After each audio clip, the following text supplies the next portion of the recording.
A very good morning, good afternoon, and good evening to everyone based on the location you're joining us from today. We welcome you to the Springer Nature Science and Technology Symposium 2022. I'm Nidhi Gulati, Head of Communications. Thank you very much for joining us here at the GoToWebinar. While this may not be the most friendly platform to log into, I can assure you that our addresses, conversations, and panel discussions will surely be the most intriguing that you've heard in the recent times. Before we get started, I'd like to apprise you with some quick housekeeping points. The audience will be in listen-only mode throughout the event. You can ask questions or share your points of view using the questions box or the chat box in the GoToWebinar panel on your screens. While we may not be able to cover all questions, we will try to cover all common themes and key topics. And in case you have any technical issues that you face, please use the questions box or the chat box to check if it's a local issue or a wider one. It is our sincere endeavor to make sure that you have a very seamless experience today. And now, without any further ado, I'd like to call upon Mr. Venkatesh Sarvasiddhi, the Managing Director of Springer Nature India and the man behind today's event, to open the session.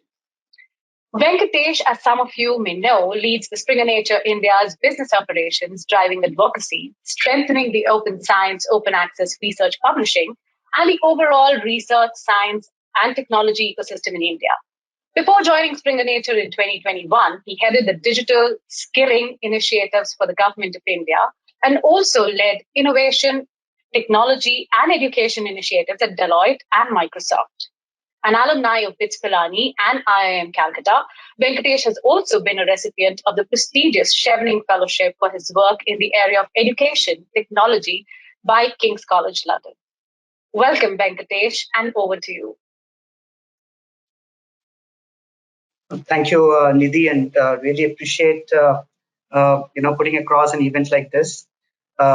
We have, in fact, a very interesting audience. It's good afternoon, good morning, and good evening across different geographies. I welcome you all to the Springer Nature Science and Technology Symposium 2022. This year is also very special to us because we are celebrating 180 years of Springer, which brings us a great moment of celebration within the company and also in the area of science, research, and technology. This symposium is of significance to me from multiple perspectives. We have seen in the last 2 years tough times, pandemic situations, and different areas coming together to solve and address the needs of the individuals, both from healthcare, from domains of science, technology, and research.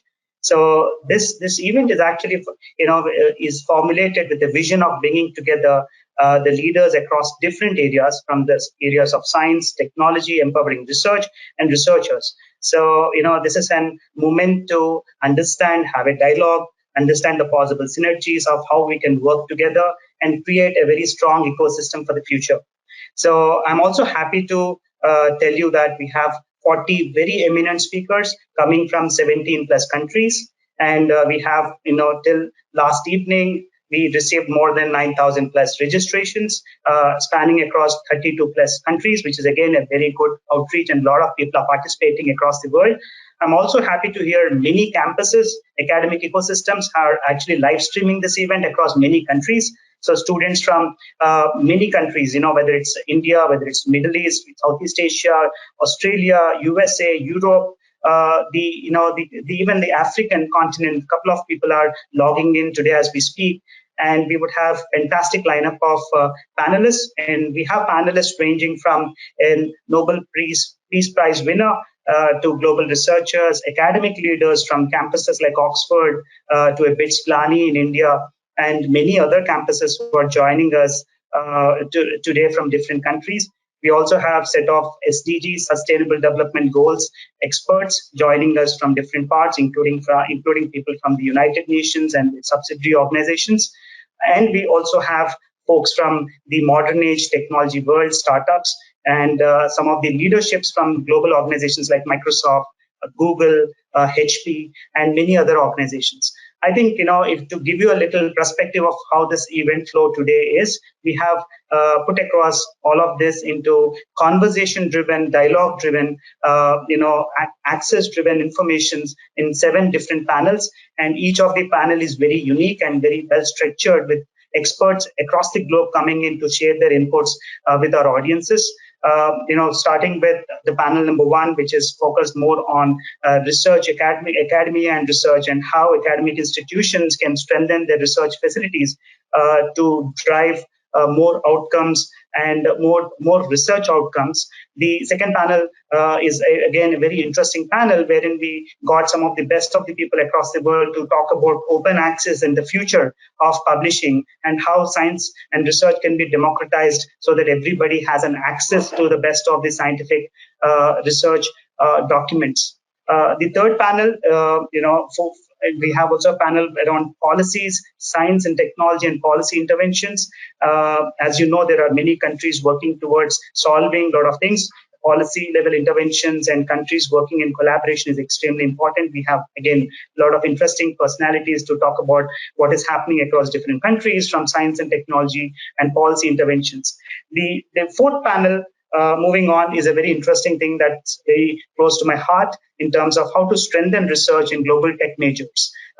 Because research facilities and research has to be given utmost importance in terms of developing cutting edge technologies by these leading global software companies, either in the form of digital transformation solutions. They are dealing with different clients. So how to strengthen research in large technology companies, and we have some of the best of the people across the world, right from Microsoft research to organizations like HP and Tech Mahindra, to give that perspective and share their best practices.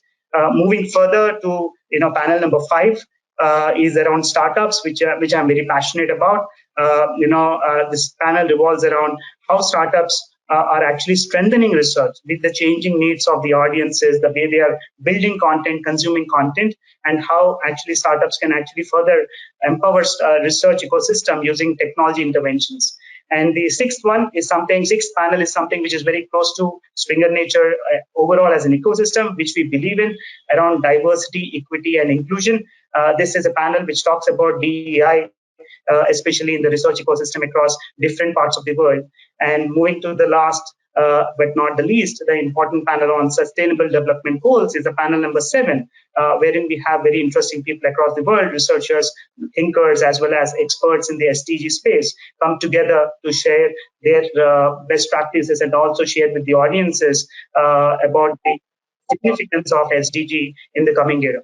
So these are some of the very interesting, lineup of panels which we have. I don't want to take much of your time. I'm confident these sessions will bring across very rich conversation across interesting things that are happening globally. So much to learn. And also we have beautiful audience who are joining us from different parts of the world. I wish you all the best and hope we all have a great day together, learning from each other. Thank you so much. Back to you, Nidhi. Thank you very much, Venkatesh. It's indeed a very fascinating lineup for our audience today. If you want to know the agenda again, and if you've missed out on anything prior, the agenda is available as a handout, which you can find in your GoToWebinar panel again. So please feel free to download that, and you can have a quick look at it whenever you want to. And now is the time for the most awaited keynote address by Vrancken Peeters, the CEO of Springer Nature Group. Frank is a veteran in the publishing industry where he spent over 20 years. In his previous roles, Frank led Wolters Kluwer as their regional managing director for Western Europe and was the chief operating officer of Infantas Learning before that. He has also spent 10 years with Elsevier in various roles, including managing director, government and academic markets, managing director, Science Direct, and managing director, global sales. Frank is an alumni of the Rotterdam School of Management, Erasmus University. Welcome, Frank, and thank you so much for joining us here today. Hi, Nidhi. Good morning. Thank you very much. Hello, everyone. I'm delighted to welcome you to Springer Nature's first Science and Technology Symposium. I'm indebted to my colleague Venkatesh, who you just saw, our managing director in India, and his fantastic team for putting together such a fascinating program. And while this event has been conceived by the Springer Nature team in India, it is, as you will see from from the agenda, the lineup of panelists, and the important and topical issues that will be discussed, very much a global event. By way of introduction, Springer Nature is a global research and education and professional publisher. Maybe Nidhi, you can go to the next slide. Yeah. For over 180 years, we have been a trusted home for research content. Our education and professional publishing divisions are leaders in their markets. Our textbooks are used in classrooms, lecture halls, and laboratories around the world. And we're home to leading brands in the dissemination of science, including, of course, Nature, Springer, Palgrave Macmillan, and Scientific American. At the heart of our business is our team of nearly 10,000 colleagues who help scientists advance discovery in over 50 countries. Working with them to ensure knowledge is independently verified, can be trusted, and sent up to objective scrutiny, and then communicating so that it's easy to find, use, share, and build on. And we do this at scale. In 2021, our publication platforms handled over 1 million submissions, including over 400,000 pieces of original research and scientific information, supported by a team of nearly 100,000 academic editors and 750,000 peer reviewers. In my keynote today, I would like to share some thoughts with you on how I believe the role of academic research publishing is changing and why, and provide some insight into the challenges I believe the sector is facing and needs to embrace. But given where the idea for this event originated, I would like to spend a moment on Springer Nature and India. We have a long history of serving the requirements of Indian scientists and representing distinguished scholarly and scientific traditions, which can be seen in the 96 India journals we publish in partnership with India's most prestigious academic societies and institutes. But our association goes beyond publishing. In partnership with the Indian Academy of Sciences, we established a professorship chair, which brings an eminent international scientist working in the area of sustainability to lecture at research-intensive institutions in India and in neighboring countries, as well as to deliver public lectures to address a wider audience. We also earlier this month opened our first academic research laboratory in India at Manav Ragna Educational Institutions. As a research and content business, we have a team of more than 1,500 colleagues in offices across 4 cities, Chennai, Delhi, Noida, and Pune, all of which are a vital part of our global operations in research, publishing and solutions, education, and publishing services. In addition, our Macmillan imprint has been present in India since the 1890s, and today, Macmillan Education colleagues deliver teaching materials to over 50 million learners every year and train over 50,000 teachers. While parts of Springer Nature are over 180 years old, what we do as a publisher has not remained static throughout this time. The last 25 years has seen 3 stages of transformation in research publishing. The first transformation was the transition from print to digital, which for academic journals is nearing completion.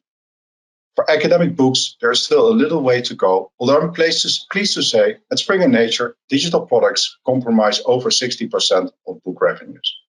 We can call this the digital transition, the accessibility revolution.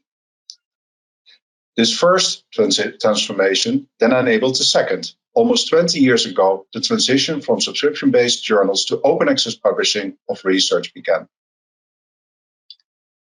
And by this, I mean the transition to the model where research is immediately available for all to discover and use from the moment of publication, rather than only accessible to subscribers. We can think of this as being the reader or user revolution, since it eliminates the remaining barriers for research being read, used, and reused. We're now entering the expansion phase from content to solutions. This is where publishers like Springer Nature are aiming to combine technology, tools, and services to help researchers succeed in conducting their research and evaluating the results. We can think of this being the author or researcher-centric revolution. But throughout these transformations, our mission to open doors to discovery has remained at the heart of what we do today. Today, our vision is to accelerate solutions to the world's urgent challenges. There are, though, I believe, 3 challenges critical to our ability to achieve this. There will be discussions on each of them today, but I will just spend a few minutes exploring why being able to meet and harness the opportunities these challenges offer is important to us as a company. When I became CEO in 2019, there was still a question mark as to whether OA was a viable publishing business model. We have shown that it is. At the end of last year, we reached the milestone of having published 1 million articles open access, the first publisher to do so. We celebrated this event with our colleagues by announcing plans to plant 10,000 trees in the beautiful Kashi Hills in Meghalaya. The benefits to authors of publishing open access can clearly be seen in increased citations of their work, increased downloads, and greater reach beyond academic audiences. But open access is only part of the story. We need to transition beyond this to open science. Because it is only by opening up all outputs of research, including data, code, protocols, methods, early versions of research via preprints, and of course the final published version of records, that we can realize the price of a faster and more effective research system, delivering solutions to the world's urgent challenges, whether it can be vaccines against new viruses or tools to tackle climate change. There's also a clear economic benefit. According to PwC, the duplication of work due to a lack of awareness of existing or negative results, often called the reproducibility crisis, costs up to 26 billion a year in Europe alone, 26 billion euros. That's double the annual Horizon research budget and over 10 times the annual spend in the EU on combined journal subscriptions and OA APCs. Nowhere has the importance of having all aspects of research open and available been more visible than during the pandemic. The past 2 years have shown us more clearly than ever why open science is integral to our way forward. It showed the impact of science on all of our daily lives and how, when everyone works together in an open and transparent way, the impact we can have on research and society. For example, within 1 month of the first reported case, the virus had been sequenced and made openly available. Scores of researchers then went on to share their early findings, and they were then tested and refined in real-time discussions that were tracked publicly and transparently. We ourselves published over 24,000 pieces of research on COVID and made available over 70,000 relevant articles and book chapters. 8 months on, vaccines and boosters are available, and we have a clearer idea of the virus, which is informing government actions and policies. Researchers are also looking to publishers to play a bigger role in finding solutions to societal challenges. And this is a challenge we are only happy to meet head on. Why? Because societal challenges like those articulated by the UN in the 17 Sustainable Development Goals won't be solved in a single research lab, institution, or think tank. They require teamwork, cross-disciplinary thinking, and an openness to alternative views. And this is ultimately connected to our belief in open research and the important role it plays in widening access to and increasing the impact of science beyond academic circles.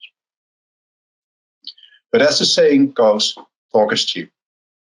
So how are we practically meeting this challenge and contributing to those sustainability goals? We're doing it by embedding what I've called the 4 Ps throughout our business.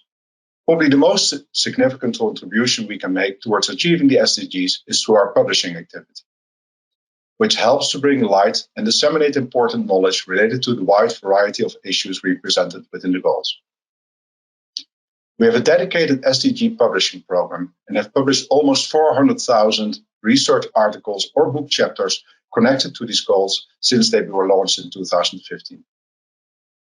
And these 400,000 research articles have been downloaded cited collectively more than 3.5 million times. We're ensuring we have the right policies in place.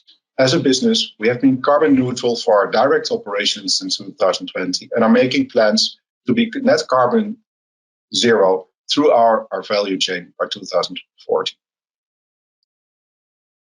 It's also important to have processes and products that support this activity. Not only are we launching new multidisciplinary journals, which are so important to delivering progress in these areas, such as Nature Food, Nature Water, and Discover Sustainability, but we have also created dedicated hubs for each of the 17 SDGs, making it easier for researchers to find relevant content.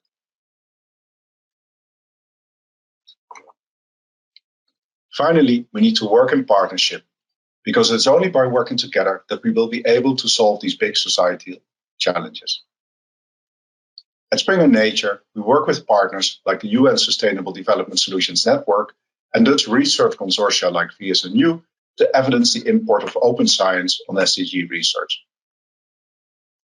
Of course, I would also like to thank our own team at Springer Nature, who have taken the green agenda to their hearts and have come together to support environmental initiatives in their local offices and share great ideas with colleagues around the world. Another way we're looking to make sure we walk the talk and address the societal challenge is through our commitment to diversity, equity, and inclusion. This is because we know that inclusive science is better science, and that we also know we have a role to play in helping this to happen. Internally, our 7 employee networks have over 1,400 members. And what is enabling us to play such an important role in all these areas? Of course, it's technology. Yes, we are a publishing company, but we're increasingly a technology company as well. Now, technology has always played a role in our business. For example, over 90% of our journal content is available digitally, and we have nearly 300,000 books available in both print and e-formats. And content from our platforms is downloaded over 1 billion times a year. And what technology is enabling us to do now is really exciting.